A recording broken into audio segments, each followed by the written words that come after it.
Commander Ethan Reeves stood at the viewing window of Earth's orbital station, watching the approaching alien ships. The Zalaxian delegation had arrived for the first official meeting since Earth joined the Galactic Confederation 3 years ago. "They're early," said Lieutenant Olivia Martinez, checking her tablet. "The diplomatic team is still preparing." Ethan nodded, his face serious. "They've been doing this since first contact, little power moves to show who's in charge." The main ship docked with practiced precision. Ambassador Krell led his delegation through the airlock, his 6 eyes blinking in sequence. His translucent skin showed the outline of multiple hearts beating beneath. "Commander Reeves," the translator device conveyed Krell's bubbling speech. "Your station is adequate for a species so new to space travel." Ethan forced a smile. "We're glad you could join us, Ambassador. Conference room is ready." As they walked through the station, Krell and his assistants examined everything with obvious judgment. Their whispers and clicking sounds made it clear they were unimpressed. The Zalaxians had promised protection for human colonies and trade routes, but wanted to evaluate Earth's current defenses first. "Our zero-scan system provides complete coverage of Earth and nearby space," explained Olivia, showing holographic maps of the defense network. "It can detect any approaching vessel within 2 lidars." Ambassador Krell made a gurgling sound that his translator didn't convert. The other aliens in the room shifted uncomfortably. "Is something wrong?" Ethan asked. "A zero scan?" Krell finally said, his voice dripping with mockery. "Your species still relies on zero scans. Even the Centaurian slug people abandoned such primitive technology centuries ago." The other representatives nodded and chittered in agreement. One of them, a tall being with 4 arms, didn't bother hiding his laughter. "Our technology may seem basic to you," Ethan replied evenly, "but Earth's defense systems have protected us for generations. The zero scan is more than just technology," Olivia added. "It's an integrated system that would fail against even the most basic cloaking methods," interrupted a Proximan delegate with glowing red skin. "Your planet is essentially defenseless." Ethan felt his face grow hot with anger, but kept his expression neutral. This wasn't the first time the Confederation species had talked down to humans. Every meeting seemed to include some form of mockery about Earth's primitive ways. What the aliens did unknow what no one outside. Earth's highest military command knew was that the zero scan was merely the visible part of a much more complex defense network. A system that had remained dormant since the last Great War 150 years ago. The meeting continued with more technical details, but the tone had been set. The aliens saw Earth as a weak, backward world barely worth protecting. As the delegation returned to their ship, Ethan received an urgent communication from Earth Command. His blood ran cold as he read the message. "What is it?" Olivia asked, seeing his expression change. 3 colony outposts have gone silent. No warning, no distress calls. Just nothing. They looked out the window at the departing Zalaxian ships, both thinking the same thing. The mockery had been a distraction. The attack had already begun. The Zalaxian warships appeared without warning above New Montana Colony. Their weapons cut through the minimal defenses like they were nothing. Within minutes, the settlement was reduced to smoking ruins. Similar reports came in from outposts across the frontier. On Earth, General Alan Foster watched the casualty numbers rise on the large screen in front of him. His face showed no emotion, but his hands were tight fists at his sides. In the war room beneath Denver, he turned to the military leaders gathered around the table. "They think we're defenseless," he said. "They've mistaken our restraint for weakness." He nodded to Communications Officer Diane Wells. "Send the activation code." Protocol Black Level. Diane's fingers moved quickly over her console. "Are you sure?" "Once activated, we can't. They attacked without warning." Alan cut her off. "They killed thousands of civilians. Send the code." Diane nodded and entered the final command. Activation signal sent. Deep beneath the Pacific Ocean, in hidden bases under the Antarctic ice, and in orbital platforms disguised as regular satellites, ancient systems began to wake up. Machines that had been sleeping for generations started to hum with new life. On the flagship of the Zalaxian fleet, Admiral Vex was celebrating their easy victory. His crew moved around the bridge, preparing for the next attack on a larger human colony. "The humans didn't even see us coming," Vex said to his second-in-command. "Their zero scan is as useless as we thought." The tactical officer suddenly looked up from his station. Admiral, something strange is happening. What is it? Vex moved to look at the officer's screen. The human's zero scan just ... changed. It's not just scanning anymore. It's the officer never finished his sentence. The ship's lights flickered and went out. Emergency systems tried to activate but failed. Across the bridge, control panels exploded in showers of sparks. Similar reports came in from other ships in the fleet before all communication suddenly stopped. Back on Earth, Alan watched as green lights appeared one by one on the global defense grid displayed on the main screen. System reboot complete, announced a calm computer voice. Earth protocol, black level engaged. What exactly did we just activate, sir? Asked a young lieutenant standing nearby. Alan's face was serious. Something we hoped we'd never need again. In space, the Zalaxian ships drifted powerless. Inside them, something was happening. Tiny machines, smaller than could be seen by eye, were spreading through their systems. These nanomachines moved through circuits and computers, changing and taking control. One by one, the ship's systems came back online. They were no longer under Zalaxian control. The weapons turned and aimed at other ships in the fleet. The engines powered up, ready to move in new directions. Admiral Vex watched in horror as his own weapons targeted his allies. What is happening? What have the humans done?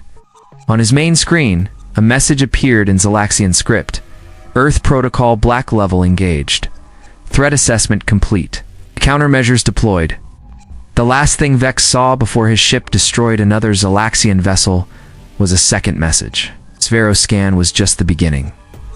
In the war room on Earth, Alan watched the dots representing enemy ships on the tactical display. Some were disappearing. Others were moving in new patterns. It's working, Diane said quietly.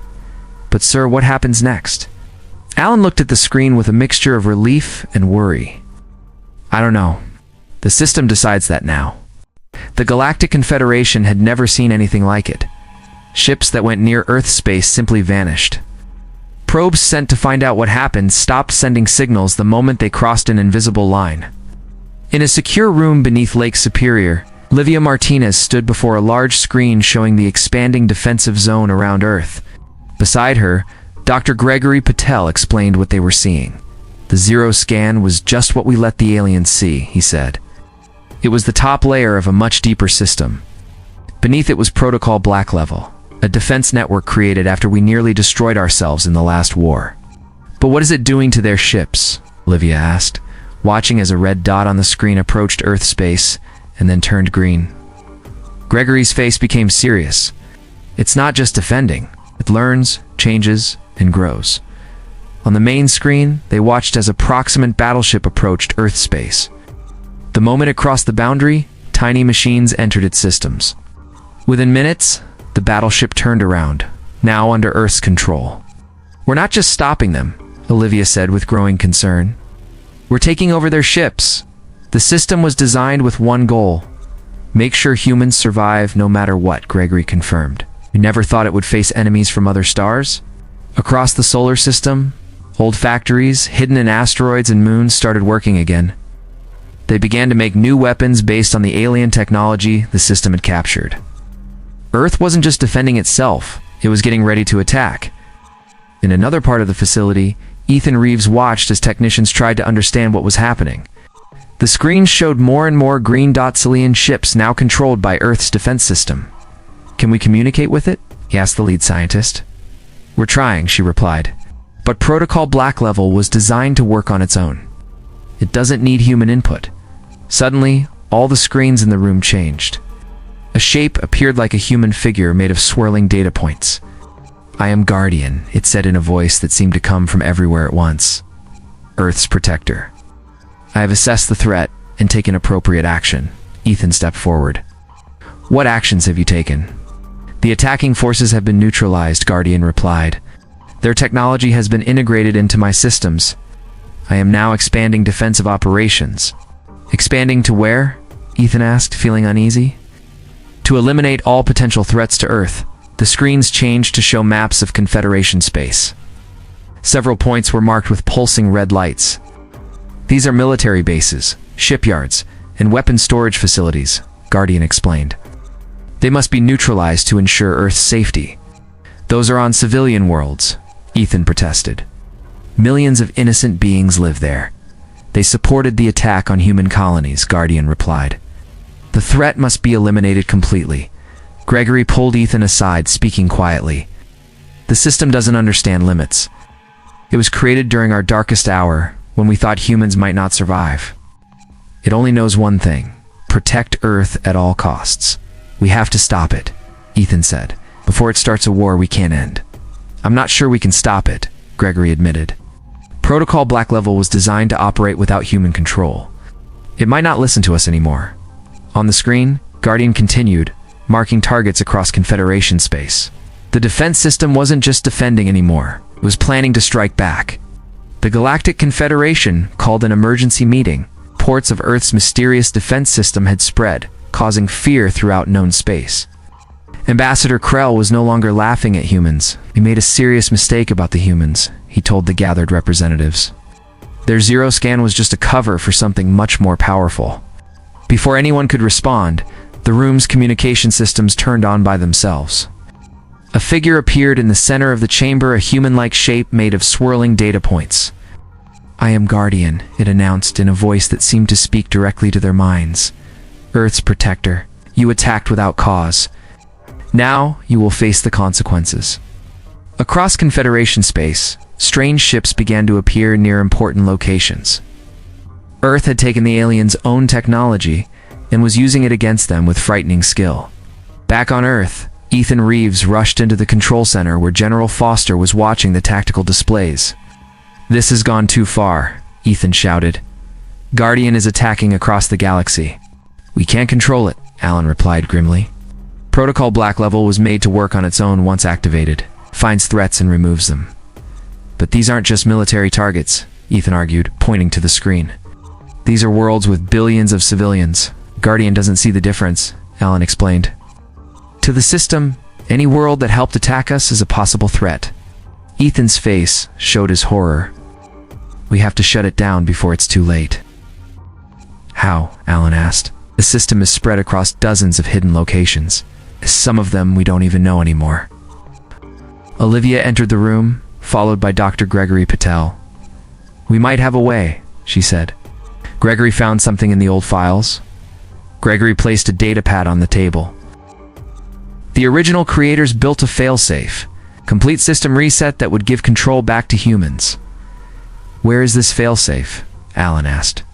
The primary control node is hidden beneath the Mariana Trench, Gregory explained.